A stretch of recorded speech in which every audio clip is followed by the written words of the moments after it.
하나님께서 오늘 우리에게 주시는 말씀은 마태복음 26장 말씀입니다. 마태복음 26장 36절부터 46절까지 신약성경 46조 마태복음 26장 36절부터 46절까지 우리 같이 한 목소리로 합독하겠습니다. 36절 시작. 이에 예수께서 제자들과 함께 겟셋마네라 하는 곳에 이르러 제자들에게 이르시되 내가 저기 가서 기도할 동안에 너희는 여기 앉아있으라 하시고 베드로와 세베대의 두 아들을 데리고 가실새 고민하고 슬퍼하사 이에 말씀하시되 내 마음이 매우 고민하여 죽게 되었으니 너희는 여기 머물러 나와 함께 깨어있으라 하시고 조금 나아가사 얼굴을 땅에 대시고 엎드려 기도하여 이르시되 내 아버지여 만일 할만하시거든 이 잔을 내게서 지나가게 하옵소서. 그러나 나의 원대로 마옵시고 아버지의 원대로 하옵소서 하시고 제자들에게 오사 그 자는 것을 보시고 베드로에게 말씀하시되 너희가 나와 함께 한 시간도 이렇게 깨어있을 수 없더냐. 시험에 들지 않게 깨어 기도하라. 마음에는 원이로되 육신이 약하도다 하시고 다시 두 번째 나아가 기도하여 이르시되 내 아버지여 만일 내가 마시지 않고는 이 잔이 내게서 지나갈 수 없거든 아버지의 원대로 되기를 원하나이다 하시고 다시 오사 보신즉 그들이 자니 이는 그들의 눈이 피곤함 일러라. 또 그들을 두시고 나아가 세 번째 같은 말씀으로 기도하신 후 이에 제자들에게 오사 이르시되 이제는 자고 쉬라. 보라 때가 가까이 왔으니 인자가 죄인의 손에 팔리느니라. 일어나라 함께 가자. 보라 나를 파는 자가 가까이 왔느니라. 아멘. 할렐루야. 아멘. 오늘도 거룩하고 행복한 주일 하나님께서 주시는 큰 은혜가 우리에게 넘치기를 주의 이름으로 축복합니다. 아멘. 날씨가 굉장히 많이 추워졌습니다. 여러분 건강하시기를 주의 이름으로 다시 한번 축복합니다. 아멘. 저는 이번 주간에 전주에 잠깐 다녀왔습니다. 저를 어려서 교회에서 말씀으로 양육해 주시고 또 키워주시고 또 기도 많이 해주셨던 제 시골 모교회 그 원로 목사님의 사모님이 하나님의 부름을 받고 소천하셔서 장례식에 잠깐 다녀왔습니다. 저는 그곳에 가서 참 많은 분들을 뵈었어요. 그 시골 교회 출신 많은 사람들이 그 밤에 쭉 모였는데 마치 타임머신을 타고 30년 이상을 훌쩍 가서 거기서 뭐 옛날 분들을 쭉 만나고 들어오는데 와 참 이 사모님께서 이렇게 또 소천하심으로 이 믿음의 과거의 형제 자매들을 그렇게 만나게 하시는구나 이런 생각을 하면서 참 많이 기뻤습니다. 그 사모님 생각할 때마다 제 마음에 참 굉장히 감사한 마음밖에 없어요. 제가 청소년 시절에 좀 방황을 좀 했거든요. 소위 말하는 이 질풍 노도의 시기에 아주 그냥 방황을 했어요. 여러분 아시잖아요. 제가 4년제 고등학교 나온 거. 제가 고등학교 4년 다녔어요. 이렇게 이 어려운 시기에 또 저희 어머니는 홀로 두 아들 키우시면서 시장에서 장사하시느라고 두 아들을 돌볼 틈이 별로 없었어요. 새벽에 일찍 새벽에 장사하시고 생선 파시고 냉동고에 한꺼번에 다 모아둔 냉동고에서 이 동태 막 끄집어다가 그 얼은 거 갖다가 놓고 하나씩 쪼개가지고 또 그 생선 파시는 일을 하시느라고 두 아들이 어떻게 크는지 잘 모르셨어요. 그러니 뭐 모범생했던 저희 형은 또 일찍 철들어서 그 고생하는 엄마 그 마음을 알고 공부도 열심히 하고 뭐 신앙생활도 잘하고 뭐 그랬어요. 그런데 항상 둘째 아들이 문제잖아요. 제가 둘째거든요. 둘째 아들은 철이 없었어요. 그냥 지 하고 싶은 대로 살고 놀고 싶은 대로 살고 그랬어요. 그래서 뭐 했느냐면 학교 끝나고 오면은 제일 먼저 여기 가방을, 집은 좀 멀고 집은 또 조금 시내에서 이렇게 떨어진 변두리에 있고 교회는 시내 한복판에 있었거든요. 그러니까 교회로 가서 교회 기도실에 한쪽 구석에 가방 딱 던져놓고 그리고 막 나가 노는 거예요. 놀고 막 놀다가 저녁에 이제 가방 가지러 딱 교회에 오면은 가방이 없어진 거예요. 가방이. 그래가지고 이 가방을 어떻게 하면 좋은가 막 찾는데 아무리 찾아도 없는 거예요. 교회가 또 컸거든요. 그래서 아래쪽에 계시는 사찰 집사님께 가서 집사님 혹시 제가 기도실에다가 가방을 두었는데 가방 보셨어요? 그랬더니 사찰 집사님께서 이렇게 말씀하십니다. 사모님한테 가봐라. 헐, 우리 게 꼬맹이들도 사모님 무서워하는데 저는 굉장히 무서워했습니다. 세상에 무서운 사람이 하나도 없었어요. 당시에 제가. 세상에 무서운 사람이 하나도 없어요. 하나님도 안 무서웠어요. 그런데 사모님이 무서웠어요.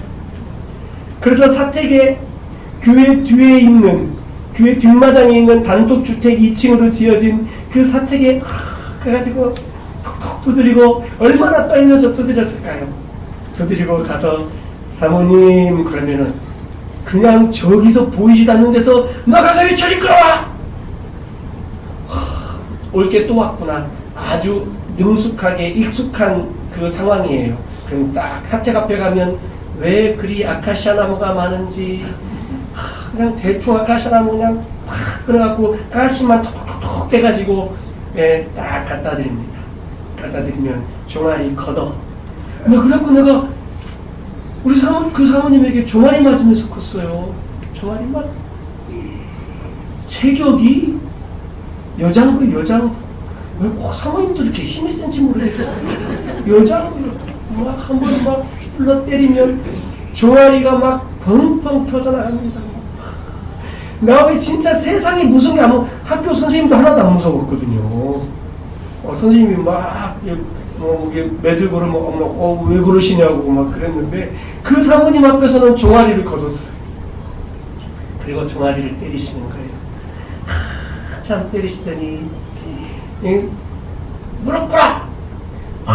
그랬더니 너 뭘 잘못했어. 또 막 이 반성문 쓰는 거 제가 또 익숙하거든요. 반성문을 막 씁니다. 말로 쓰면 사모님이 그런 저를 끌어안아 주시고 제 목을 끌어안고 막 눈물로 기도해 주셨어요. 하나님, 우리 병주가 고생하는 엄마 생각해서라도 빨리 철들게 하시고 빨리 믿음으로 살게 하시고. 제가 어렸을 때도 은혜 받았잖아요. 어렸을 때 초등학교 6학년, 중학교 1학년 이때 은혜 받았거든요. 사춘기 되기 전에. 빨리 그 믿음을 회복하게 하시고 사모님이 막 기대해 주시면요, 저는 종아리 맞았지, 원통하고 분통하지, 사모님 막 또 여기다가 막 끄라고 눈물로 막 여기다 눈물 비비면서 기도하시지, 침 튀지, 막 모든 게 다 불편했어요. 막 근데 거기서 도망갈 수도 없지. 그 사모님 한참 그려놓더니 당신 기도 딱 끝나시더니 이리 밥 먹어. 그럼 또 목사님 사택에서 우리 집에 없는 반찬들 거기 있잖아요. 딱 밥상 차려주면 밥 먹고 그걸 반복하며 살았어요.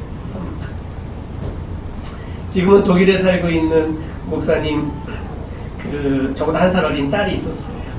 딸 참 첼로 하는 자매였는데 정말 음악적 소질이 아주 좋았어요. 그래서 첼로로 대성할 것으로 이렇게 목사님과 사모님이 잘 키우는 애지중지하는 딸이었어요.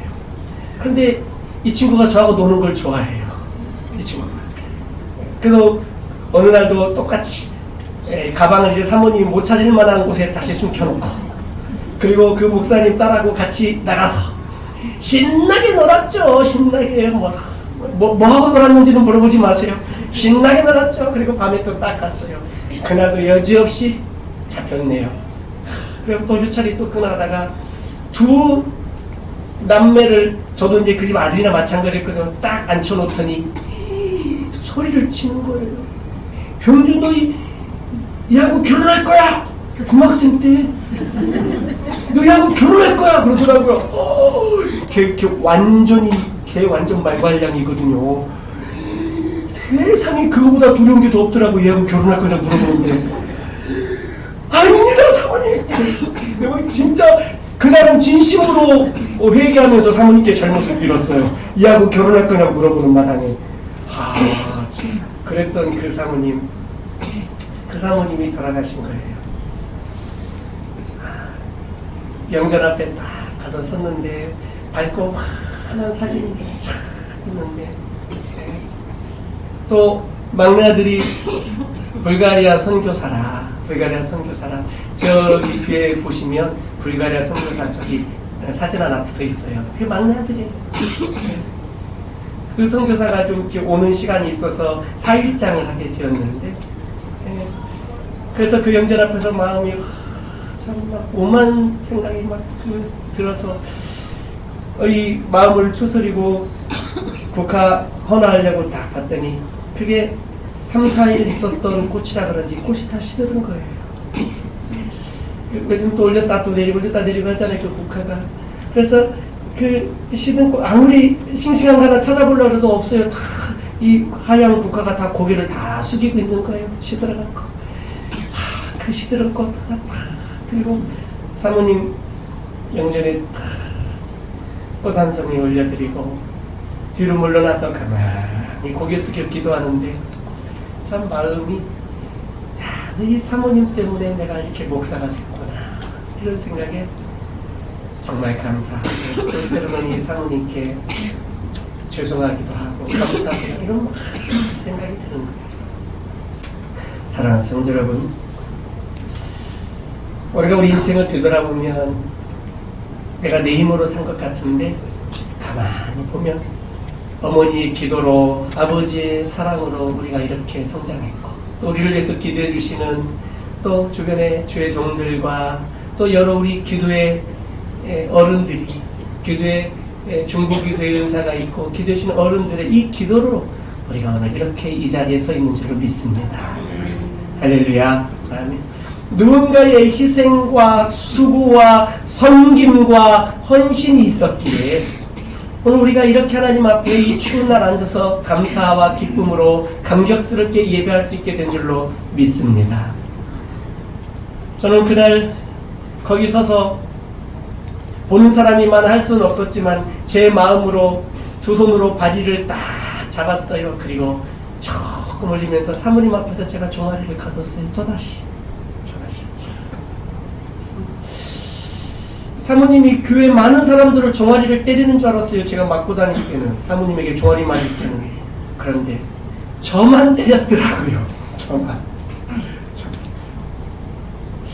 왜 이렇게 잘 때렸는지, 왜 이렇게 많이 때렸는지 보니까 오늘 봤는데 저보다 한 살 많은 또 목사님 그 아들이 있었어요. 제가 형이라고 불렀죠. 그 형도 저와 함께 고등학교를 4년제를 다녔어요. 이 목사님 아들하고 교회 집사 아들하고 그렇게 돌아다니면서 고등학교를 4년을 다녔으니 얼마나 속상하셨겠어요. 그리고 또 얼마나 또 안타깝고 불쌍하고 또 그런 연민의 마음으로 또 사랑을 해주시고 기대해 주시고 했더니 모든 것들을 돌아보게 됩니다.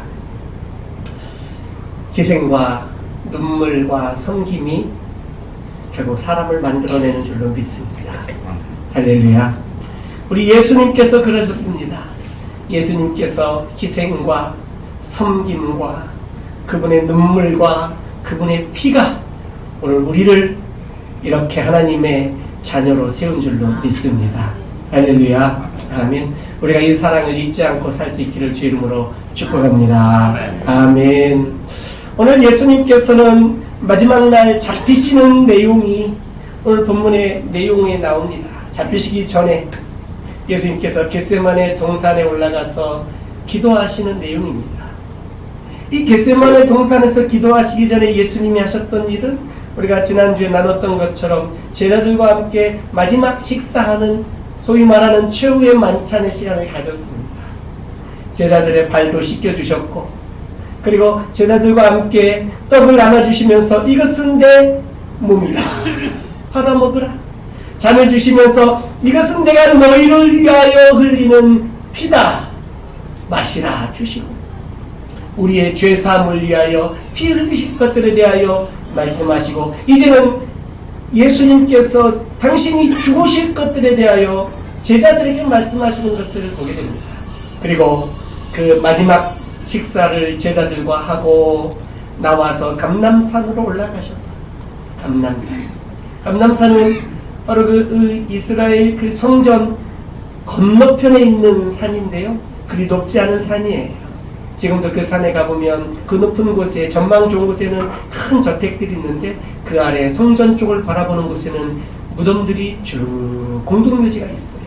그 공동묘지 제일 아래쪽쯤에 보게 되면 예수님께서 마지막 기도하셨던 겟세마네 그 동산, 그 기념교회가 이렇게 지어져 있고, 그리고 그 기념교회 안으로 쭉 들어가 보면 이 강대상에 제가 서 있는 이 강대산 이 부분에 바위가 이렇게 있어요. 그냥 자연 바위가. 그리고 이 자연 바위를 강대상 위에다 만들어 놨는데 저 바위가 예수님께서 오늘 이 본문인 마지막 기도를 드리셨던 것으로 추정되어지는 바로 그곳을 강대상 앞에 이 위에다가 그렇게 잘 보이도록 그렇게 놨어요. 예수님께서는 바로 그 감람산 아래에 있는 겟세마네 동산에 가서 제자들을 너희는 여기 있으라 말씀해 놓으시고 그 중에 가장 사랑하셨던 제자 3명 베드로, 세베대의 두 아들 요한과 야고보죠. 이 세 제자만 데리고 바로 그 기도하시는 그 겟세마네 동산에 데리고 가셨어요. 그리고 조금 떨어진 곳에 너희는 여기서 기다리며 나와 함께 기도하자. 나를 위해서 좀 기도해줘라 하시고 예수님이 기도하러 가신 것을 보게 됩니다. 예수님이 얼마나 큰 깊은 고민에 빠졌습니까? 오늘 우리가 기도문을 통해서 예수님의 마음을 이해할 수가 있어요. 깊은 고민에 빠졌어요. 정말로 내게 맡겨주신 이 잔을 마시기가 두려운 거예요. 힘든 거예요. 왜냐하면 예수님은 완전한 인간으로 오셨기 때문에 그분에게 있어서 두려움은 죽음이에요. 죽음보다 더 두려운 것은 그 죽음을 통하여 무덤에 계시는 동안 하나님과의 단절의 시간들이에요. 그게 두려운 거예요. 그 큰 고민과 번민을 가지고 또 제자들에게 당신이 십자가에서 죽으실 것들에 대한 말씀을 하셨기 때문에 이미 제자들이 예수님의 고민을 알 수 있을 거라고 혹시 생각하셨는지도 모르겠어요. 그러니 너희는 여기서 나를 위해서 좀 기도해줘라 라고 하시고 조금 떨어진 곳에 가셔서 기도하기 시작하셨어요. 그리고 큰 소리로 기도합니다. 유대인들의 전통적인 기도의 방식은 뭐냐면 소리를 내서 기도하는 거였어요. 조용히 묵상으로도 기도할 수 있지만 유대인들의 전통적인 방식은 예수님도 유대인이셨기 때문에 조금 떨어진 곳 제자들을 둔 좀 떨어진 곳에 가서 큰 소리로 기도했어요. 이렇게 성경이 기록되어진 걸 보니 제자들이 이 기도를 들었던 것 같아요. 제자들에게 들리게 기도하신 거예요. 예수님께서는 이렇게 제자들을 데리고 와서 기도하신 이유가 뭘까? 당신이 그 지고 가야 할 그 십자가, 마셔야 할 그 잔이 얼마나 힘들고 어렵고 내가 얼마나 깊은 고민과 얼마나 깊은 번뇌 속에 빠져 있고 내가 이 잔을 마시기 위하여 이 십자가를 지기 위하여 내가 얼마나 이렇게 힘들고 어렵고 고통의 시간을 보내고 있는지 제자들이 좀 알기를 원하셨던 것 같아요. 그리고 이 고통의 시간 중에 하나님 앞에 나와 기도하는 것을 제자들에게 좀 보여주시고 싶으셨던 것 같아요. 그래서 예수님께서는 제자들을 데리고 기도하러 눈물로 기도합니다. 땀방울이 빗방울이 되도록 간절히 기도합니다. 할 수만 있거든 이 잔을 내게서 옮겨달라고 기도합니다. 아버지, 내가 이 잔을 마시지 않고는 내가 어쩔 수 없거든. 정말 당신의 운명을 아셨습니다. 아버지의 원대로 되기를 원하나이다 라고 이렇게 기도합니다. 나의 원대로 마옵시고 아버지의 원대로 되기를. 그러니 예수님이 완전한 인간이셨던 예수님이 원하는 것은 뭐냐면 이 잔을 마시지 않는 거였어요. 그게 나의 원이었어요. 이 십자가를 지지 않는 것이 예수님 완전한 인간으로서의 원하는 것들이었어요. 그러나 기도하면서 나의 원대로 마옵시고 아버지의 원대로 되기를 원하나이다. 이렇게 기도하고 있는 것을 보게 됩니다. 이런 것들을 보게 되면 기도가 뭐냐? 여러분 기도가 뭐라고 생각하십니까? 기도 나의 바라고 원하는 소원들을 하나님께 아뢰고 그렇죠? 나의 부족하고 필요한 것들을 주시기를 간구하는 게 기도다. 예, 맞습니다. 그런데 오늘 예수님의 기도를 보니까 기도가 무엇인가 봤더니 기도는요 하나님 아버지의 뜻을 내가 수용하는 과정이다. 이렇게 보면 좋을 것 같아요. 기도는요 내 뜻을 하나님께 아뢰는 것도 기도하는 게 맞아요. 그럼 예수님도 그렇게 기도하신 거예요. 나의 원을 말씀드린 거예요. 내가 원하는 걸. 이 잔이 내게서 옮겨지기를 원하는 기도를 드리는 거예요. 그러나 이런 나의 고민, 깊은 고민 속에 내가 죽을 만큼 힘든 이 고난과 이 아픔 속에 내가 원하는 것들을 하나님께 말씀을 드리는 게 기도하는 게 맞는 것 같아요. 예수님도 그렇게 하셨어요. 우리도 그렇게 기도해요. 그런데 예수님의 그 기도의 결론이 어떻게 나냐면 나의 원대로 마옵시고 아버지의 원대로 되기를 원하나이다. 이렇게 기도가 결론이 나는 거예요. 이렇게 똑같은 기도를 3번이나 나아가서 기도하셨어요. 3번이나.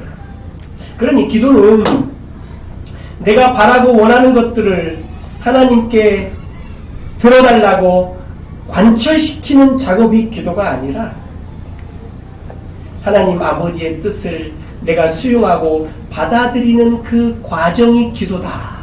이렇게 보게 되는 거죠. 처음에는 내가 원하는 것들을, 내가 바라는 것들을, 내게 필요한 것들을, 내게 부족한 것들을, 내 소원을 기도합니다. 이 고통 중에서, 이 고난 중에서 벗어날 수 있게 해달라고, 이 필요한 것 좀 주시라고, 이 부족한 것을 채워달라고 그렇게 기도하기 시작합니다. 간절히 기도합니다. 간절히 얼마나 힘들었으면 땀방울이 우리 예수님이 땀방울이 핏방울이 될 만큼 간절히 기도했겠어요. 얼마나 기도했겠어요. 3번씩 간절히 부르짖었어요. 그 많은 시간과 많은 열정과 많은 마음의 모든 것들을 담아서 그렇게 나의 원을 말씀드린 거예요. 그러나 그 기도가 시간이 지나고 기도하면서 또 기도하면서 또 기도하면서 또 기도하면서 시간을 들여서 계속 기도해 보았더니 내 마음에 기도하면서 이런 생각이 드는 거예요. 기도하면서 생각이 드는 거예요. 이 힘든 길, 이 십자가를 지고 가는 이 길이 죽을 만큼 힘들고 어려운 길이고 피하고 싶은 길이지만 내가 이것을 지고 가는 것이 아버지의 뜻이라면 내가 이 잔을 마셔야 됩니다. 기도하면서 이런 마음이 드는 거예요. 수용이 되어지는 거예요. 수용이. 그리고 마지막 한마디로 결론을 내는 거예요. 마지막 한마디로. 아버지여, 나의 원대로 마옵시고 아버지의 원대로 되기를 원하나이다. 이게 기도. 이 마지막 한마디, 이 한마디를 할 수 있는 바로 이것이 진정한 기도예요. 예수님께서도 우리에게 마태복음 6장에 보면 너희는 이렇게 기도하라 하시며 우리에게 기도하는 법을 가르쳐 주셨어요. 기도하는 내용을 가르쳐 주셨어요. 그렇죠? 하늘에 계신 우리 아버지여 시작하면서 바로 그 대목에 보면 아버지의 뜻이 하늘에서 이루어진 것 같이 그 아버지의 뜻이 이 땅에서도 이루어지기를 원하나이다. 이게 주님이 우리에게 가르쳐 주신 기도고 너희도 이렇게 기도하라 말씀하셨어요.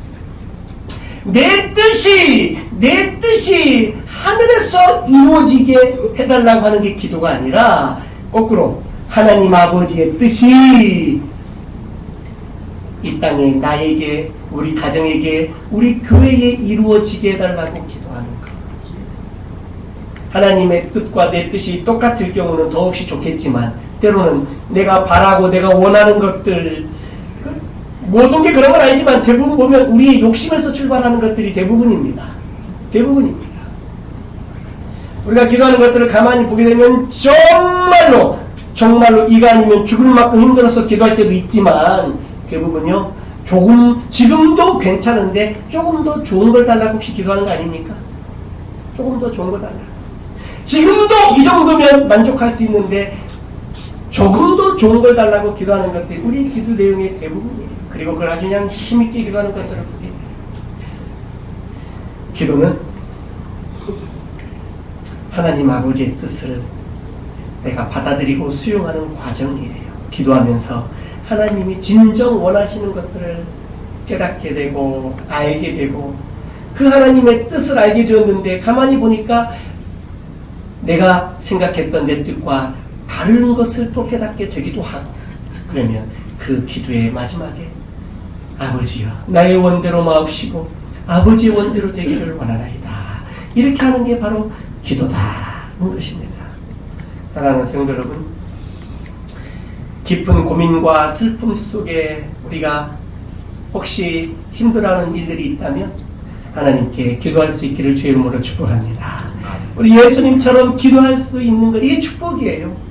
이스라엘 백성들이 400년 동안 애굽에서 노예 생활하며 얼마나 힘들었어요. 육체가 힘들었어요. 마음이 힘들었어요. 인생 자체가 힘들었어요. 노예로 산다는 게 뭡니까? 종으로 산다는 게 뭡니까? 우린 잘 몰라요. 노예로 종으로 살아본 적이 없기 때문에 잘 몰라요. 우리가 주님의 종이라고 말하지만 종으로 살지 않아요. 종은 내 것이 없어요. 내 의견이 없어요. 내 의견을 말할 수도 없어요. 아무것도 나를 위한 게 없어요. 그저 주인을 위한 인생이고 주인을 위한 삶이고 주인을 위한 존재일 뿐이에요. 존재의 이유도 존재의 목적도 오직 주인을 위하여예요. 노예로 살던 그들이 그 고역 속에 그들이 할 수 있는 것은 군대를 조직해서 바로 왕에게 항거하는 할 수도 없었어요. 계란으로 바위치기였어요. 그래서 그들이 오직 할 수 있는 것은 하나님께 기도하는 것밖에 없었어요. 부르짖어 하나님께 기도했더니 하나님께서 그들의 그 부르짖는 소리를 다 듣고 계셨다라고 말씀하고 있어요. 다 듣고 계셨어요. 출애굽기 3장 말씀을 보게 되면 하나님께서는 이스라엘 백성들이 그 고역, 그 노동, 그 아픔, 그 근심 중에 그들이 부르짖어 기도하는 것을 하나님이 보고 계셨고 듣고 계셨고 알고 계셨다라고 말씀하고 있어요. 사랑하는 성도 여러분, 힘들고 어려운 일이 있다면 하나님께 우리도 기도할 수 있기를 주의 이름으로 축복합니다. 기도하면 우리 하나님 우리 기도를 들어주십니다. 예수님께서도 그 힘들고 어려운 상황 속에 정말 피하고 싶은 그 상황 속에 우리 예수님은 깊은 고민 속에 하나님 앞에 나아가 기도하셨다는 거예요. 그 기도를 통하여 얻게 된 게 뭡니까? 그 고민 중에 그 번뇌 속에 기도를 통하여 얻게 된 것은 바로 아버지의 뜻이 내게 이루어지기를 기도하는 그 마지막 나의 원대로 마옵시고 아버지 원대로 되기를 원하나이다라고 하는 이 순종을 얻게 되었다라는 거예요. 순종. 기도하면요 순종하게 돼요. 할렐루야. 기도하면 순종하게 돼요. 순종하는 마음이 생기지 않는 것은 깊은 기도 가운데 나가지 못한 거예요. 아이들이 고집이 세면 부모의 말에 잘 순종 안 해요. 고집 부리는 거예요. 제가 또 고집 부리는 것도 대장이잖아요. 오래전에 한번 말씀드렸던 거 기억하는데 저는 저희 엄마가 저를 데리고 시장에 잘 안 데리고 가려고 그랬어요. 왜냐하면 호떡집 앞에 지나갈 때마다 한 판 벌리거든요. 호떡집에 가는 그 시골 시장에 호떡집이 한 7, 8개가 막 적적적적 한 줄로 붙어있어요. 그건 호떡집 촌이에요. 그것도 딱 시장 입구에 오른쪽에 쫙쫙쫙쫙쫙 붙어있어요. 호떡, 오뎅 막 이런 거 막 있어요. 뭐 거기 지나갈 때마다 호떡 하나 먹고 싶은데 우리 엄마는 호떡 절대 안 사줘요. 왜 안 사주냐면 알죠. 돈 없어서 안 사주는 거 알죠. 근데 너무 먹고 싶은 거예요. 너무너무. 그래서 엄마 손을 붙잡습니다. 막 치마 붙잡습니다. 그리고 엄마는 막 저를 끌고 갑니다. 이제 아시죠? 막 어린애 막 끌고 가는 거 그냥 예, 거기 좀 들어 누워버립니다. 시장에서. 여러분 아십니까? 옛날 시장은 바닥이 질퍽질퍽했다는 거.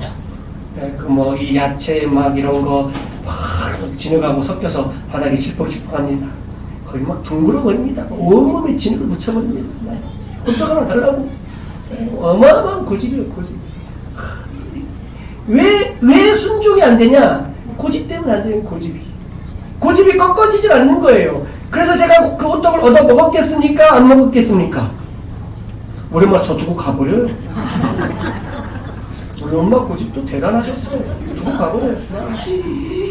그러면 우리 엄마 시장 깊은 시장까지 다 들고 결국 그리 와야 되거든요. 돌아올 때까지 옵니다.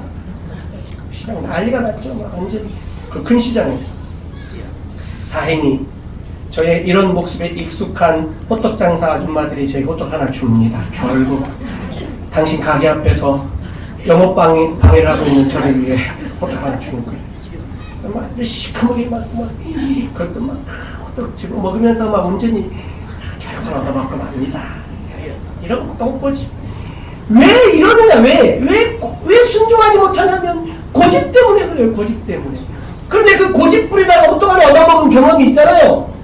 그러면 또 우리 엄마가 동네 칭찬하니까 또 가끔 한 번씩 사줘요. 그래서 고집 부리면 한번 얻어먹는다 이 논리가 제 안에 딱 자리가 잡혀요. 그러니 모든 것을 이제 무엇을 해결하려고 그래요? 고집 부려버리는 거예요. 애들도 고집 부리면 떼쓰고 울면 엄마 아빠가 들어주는 걸 한번 경험하면 이제는 무조건 모든 방법은 떼쓰고 우는 것으로 해결하려고 합니다. 어디서든지 고집이 세지는 거예요. 이 순종의 마음이 안 되는 거예요. 순종의 마음. 기도하면 순종하게 됩니다. 할렐루야. 아멘. 우리가 기도할 수 있기를 주의 이름으로 부탁을 드립니다. 예수님께서도 그 눈물의 기도를 통하여 예수님이 순종할 수 있게 되었다는 거예요. 순종할 수 있었어요. 이런 과정들 속에 대비되어지는 제자들의 모습이 비춰져요. 우리 이 모습을 잘 봐야 돼요. 예수님의 기도하시는 이 기도의 내용과 기도의 자세와 기도의 결론들을 우리가 본받기 원하지만 또 이 제자들의 모습을 보면서 우리에게 또 하나님께서 주시는 은혜가 있는 줄로 믿습니다. 예수님께서 제자들에게 부탁을 했습니다. 너희 나와 함께 깨어 기도해줘라 부탁합니다. 그런데 이미 제자들은 하루 종일 예수님 따라다니면서 사역했어요. 그리고 저녁에는 예수님과 함께 만찬을 먹었어요. 빵도 많이 먹고 포도주도 주시길래 포도주도 벌컥벌컥 마시고 지금처럼 이렇게 한다는 거 아니에요. 그냥 저녁 식사예요. 배부르게 먹었단 말이에요. 피곤하죠. 하루 종일 사역하느라고 피곤했죠. 또 밥도 많이 먹었죠. 빵도 먹고 포도주도 알딸알딸하게 마셨죠. 그런데 예수님이 발까지 시켜주셨어요. 발까지. 이 발까지 시켰으면 자는 분위기 아닙니까? 그리고 기도하러 산에 데리고 가셨는데 제자들은 피곤했어요. 예수님이 저렇게 깊은 고민 속에서 눈물로 기도하고 계셨지만 제자들은 피곤했어요. 혹시 예수님의 마음을 알았을지라도 제자들은 피곤했어요. 그래서 예수님이 나와 함께 깨어 기도하자라고 말씀하셨지만 제자들은 잠들어버리고 말았다는 거예요. 예수님께서 깊은 기도 속에 제자들에게 와 보시니 제자들이 다 잠들어 있는 거예요. 예수님이 40절에 이렇게 말씀합니다. 제자들이고사 그 자는 것을 보시고 베드로에게 말씀하시되 40절 41절 너희가 시작 너희가 나와 함께 한 시간도 이렇게 깨어있을 수 없더냐 시험에 들지 않게 깨어 기도하라 마음은 원이로 내 욕심이 약하도다 하시고 아멘. 제자들이 주님과 함께 깨어 기도하고 있지 못함을 예수님께서 책망하고 계신 것을 봐요. 마음은 원이로되 육신이 약하여 내가 마음으로는 주님을 따라가고 싶고 마음으로는 내게 맡겨주신 십자가를 내가 지고 가고 싶고 내 마음으로는 내가 주를 결코 분하지 않고 내가 죽을지언정 주를 떠나지 않겠다라고 내 마음으로는 진심으로 그렇게 하는 거예요. 진심으로. 우리도 그렇게 하지 않습니까? 진심으로 하나님 사랑합니다. 주님, 내가 제 몸된 그 일꾼 되겠습니다. 주님, 제가 이 직분 받고 충성하고 내 한평생 주를 위해서 내 생명도 아낌없이 주를 위해 드리겠습니다. 다 그렇게 하고 임직 받아요. 다 그렇게 하고 은혜 받은 것에 대한 감사와 감격으로 주님 앞에 서요. 다 그렇게 해요. 그게 진심이에요. 그런데 왜 우리가 그렇게 살지 못하게 되더냐 이거예요. 왜? 내 마음은 원인데, 내 마음은 그렇게 살기 원하는데 내가 왜 그렇게 못 사냐 이거예요. 육신이 약해서 그래요. 육신이 약해서. 삶이 피곤하고 바쁘고 경제적으로 어렵고 건강이 약하고 시간도 없고 뭐 이런 것들 육신이 연약하여 내 마음은 원이지만 결국 내 마음이 원하는 그 신앙의 고백대로 내 결단대로 내 소원대로 살지 못하게 되더라 이거예요. 그래서 예수님이 말씀합니다. 시험에 들지 않게 깨어 기도하라. 방법은 그거밖에 없어요. 깨어 기도하는 방법밖에 없어요. 기도해야 돼요. 기도해야 돼요. 기도하지 않으면 자꾸 내가 원하는 것들이 더 커져요. 내가 바라는 것들이 더 커지게 돼요. 하나님의 뜻을 알지라도, 모르면 어쩔 수 없지만 하나님의 뜻을 알고 있을지라도 내 뜻이 더 커져요. 하나님이 내 인생에 원하는 것을 내가 알고 있을지라도 기도하지 않으면 내가 원하는 것이 더 커져요. 더 크게 보여요. 더 중요하게 보여요. 더 우선순위가 돼요. 기도하지 않으면. 그래서 그것을 선택하게 되는 거예요. 그런데 시험에 들지 않게 깨어 기도하면 내 뜻이 작아지고 내가 원하는 것들이 작아지고 포기할 수는 없지만 작아지고 하나님이 내게 원하시는 것들이 점점점 커지게 보이게 되는 거예요. 우선순위가 바뀌게 되는 거예요.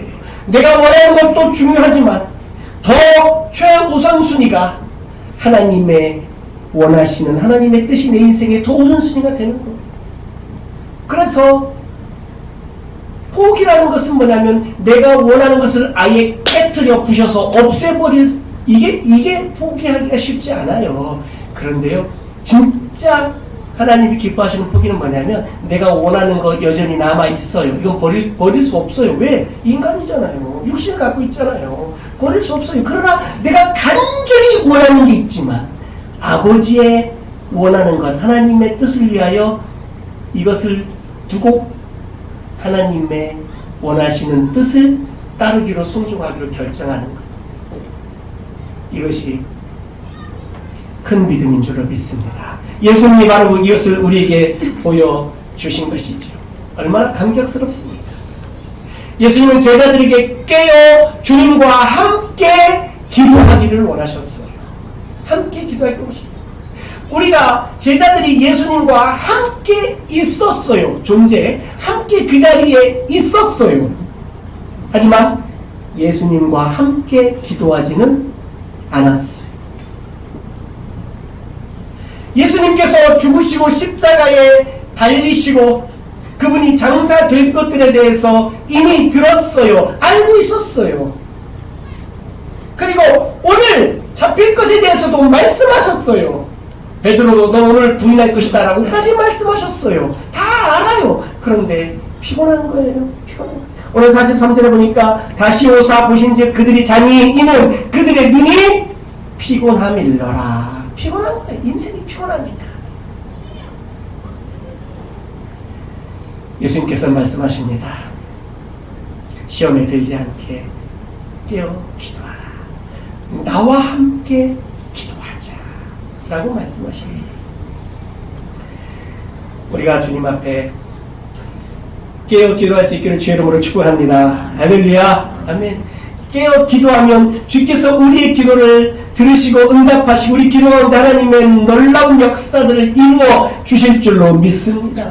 예수님께서 제자들에게 당신의 기도하는 것을 보여주시는 거예요. 이렇게 자신의 깊은 고독과 외로움 속에 혼자 짊어지고 가야 되는 그 십자가를 지고 가야 되는 그 상황들 속에 제자들에게 당신의 이 힘들고 어렵고 고독한 이 시간에 기도의 시간을 갖는 것을 보여주고 싶었던 거예요. 기도. 십자가를 지는 것을 그 결과물을 보여주고 싶은 것도 있었지만 이 십자가를 지기 위한 과정도 보여주고 싶었던 거예요. 기도하는 이 모습을 보여주고 싶으셨어요. 일반적으로 성경에 보면 예수님이 기도하시는 장면이 여러 장면들이 나옵니다. 여러 장면이 나와요. 근데 대부분의 본문에서는 예수님이 제자들과 함께 사역을 다 마치시고 해가 저물 때에 홀로 따로 가셔서 기도하셨어요. 홀로 따로 가셔서 기도하셨어요. 그런데 오늘은 달랐어요. 제자들을 데리고 가서 기도하셨다는 거예요. 마지막 기도를 데리고 가서 기도하셨고, 왜? 그 기도하는 이 과정을 보여주고 싶었던 거예요. 사랑하는 성도 여러분, 기도하면 순종할 수 있습니다. 기도하면 하나님의 뜻을 깨달을 수 있습니다. 기도하면 하나님의 마음을 이해할 수가 있습니다. 예레미야 33장 말씀에도 우리에게 말씀하십니다. 너는 내게 부르짖으라 말씀합니다. 우리에게 그리하면 하나님의 크고 은밀한 것들을, 비밀스러운 것들을, 하나님의 뜻을 알게 해주시겠다, 보여주시겠다라고 말씀합니다. 기도하면 하나님의 뜻을 우리가 알 수 있게 됩니다. 그러면서 하나님의 뜻을 수용하기 시작합니다. 철없는 어린 아이라면 시장바닥에서 내 뜻을 관철시키려고 막 엄마의 말씀을 안 듣고 막 내 마음대로 하겠잖아. 그러나 좀 철들면 어떡하겠습니까? 철들면, 그래, 우리 엄마 가난한 집에서 두 아들 키우며 고생하시는데 내가 이렇게 떼쓰지 말아야지, 이런 철든 마음이 들지 않겠어요? 철이 좀 들고 은혜 받고 철이 들면. 그러나 철 없을 때는 무조건 달라고, 안 주시면 엄마가 우리 엄마 맞냐고, 나 막 다리 밑에서 주웠다고 그러던데, 삼촌들이 그러던데, 나 진짜 나 친아들 맞냐고, 뭐 이렇게. 혹시 떼써 보신 적 있어요? 하나님께 그럽니다. 하나님 정말 살아계신 거 맞냐고, 하나님 정말 내 아버지 하나님 맞냐고, 왜 내 이 필요한 것들 안 주시냐고, 이 부족한 거 왜 안 채워주시냐고, 왜 이 문제 해결 안 해주시냐고, 막 이런 기도를, 영적으로 철이 좀 없으면 그런 기도만 합니다. 그런데 영적으로 철이 들면, 하나님, 이 문제가 풀리지 않고 해결되지 않는 것도 하나님의 깊은 더 큰 뜻이 계신 줄로 믿습니다. 아버지의 그 크신 뜻을 이루어 주옵소서. 이렇게 기도하게 됩니다. 할렐루야. 그렇습니다. 사랑하는 성도 여러분, 우리가 오늘 이 귀한 주일 아침에 예수님의 기도의 모습을 보면서 우리가 좀 더 가까이 나가기를 원합니다. 예수님께는 그렇게 3번 기도하시고 말씀합니다. 마지막 46절에 보게 되니 이렇게 말씀합니다. 같이 한번 읽을까요? 46절 시작. 일어나라, 함께 가자, 보라, 나를 파는 자가 가까이 왔느니라. 할렐루야. 아멘. 말씀합니다. 일어나라, 함께 가자, 나를 파는 자가, 가룟유다죠, 가까이 왔다는 거죠. 대제사장의 군사들을 이끌고 나를 잡으러 가까이 왔다는 거예요. 굉장히 담대한 모습이에요. 전에는 지금 고민하며 기도하고 어떻게 하면 이것을 피할 수 있을까 이러고 계셨는데, 이제는 담대하게, 오히려 평안하게 가룟유다를 맞이할 준비까지 하면서 이게 완전히 태도가 바뀌신 모습을 봐요. 이게 어떤 차이냐, 기도하기 전과 기도한 후의 차이라는 거예요. 우리가 뭐 기도하기 전, before, 기도한 후, after 그러잖아요. 이 기도하기 전과 기도한 후에 이 모든 마음의 자세가 달라졌다는 거예요. 이제는 아버지의 뜻을 내가 받아들이겠다는 거예요. 깊은 고민과 번민 속에 땀방울이 핏방울이 되도록 그렇게 기도하고 함께 기도하지 못하는 제자들을 막 징벌하고, 너희가 나와 함께 한 시간도 깨어 있을 수 없더냐 이 녀석들아, 막 그러셨던 이분이 45절에 보니까, 그래 이제는 자고 쉬라, 보라 때가 가까이 왔으니 인자가 죄인의 손에 팔리느니라. 이렇게 평안해진 거예요. 그래 이제 자고 쉬어라. 마음이 평안해지신 거예요. 그리고 조금 시간이 지나니까 이 제자들을, 자는 제자를 깨우는 거예요. 일어나라, 함께 가자, 보라 나를 파는 자가 가까이 왔다. 굉장한 여유를 보이신 거죠. 왜 이렇게 마음에 평화가 찾아왔습니까? 왜 이렇게 마음이 평온해졌습니까? 바로 기도하였기 때문에 그런 말씀입니다. 예수님께서 오늘 우리에게도 동일한 요청하십니다. 일어나라, 함께 가자 말씀하십니다. 당신 잡히시는 그 길로, 십자가의 길로, 고난의 길로, 골고다 언덕으로 올라가는 길, 그리고 오늘 보여주신 그 겟세마네 기도의 동산으로 일어나라, 함께 가자 말씀. 바로 그 길은 비록 고난과 십자가의 길이었지만 우리는 이미 알고 있습니다. 그 길이 영광의 길인 줄로 믿습니다. 그 고난의 길이 영광의 길인 것을 우리는 믿습니다. 여러분 믿으십니까? 아멘. 그 영광의 길을 걷고 싶지 않겠습니까? 우리 주님과 함께 걷고 싶지 않습니까? 그 길을 걷고 싶다면 주님과 함께 일어나라 함께 가자 말씀하시는 그 평온하고 그 평화로운 그 마음으로 십자가를 지시러 그렇게 한 걸음 먼저 나아가시고 오히려 잡으러 올 자들을 마중 나가시는 이 모습들 속에 우리가 주의 일을 이렇게 감당할 수 있기를 주의 이름으로 축복합니다. 사랑하는 성도 여러분, 우린 여전히 부족합니다. 마음은 원이로 돼 육신이 약합니다. 우린 여전히 부족합니다. 우리 모습은 여전히 부족하고 여전히 세상 보이는 것들에 우리가 주목하며 살고 있습니다. 보이지 않는 것, 그 영원한 것들을 우리가 주목하고 바라보고 살아야 되는데 우리는 여전히 내 욕심을 따라 살고 있는 모습을 보게 됩니다. 고난 속에 아파합니다. 눈물을 흘립니다. 힘들어합니다. 사랑하는 성도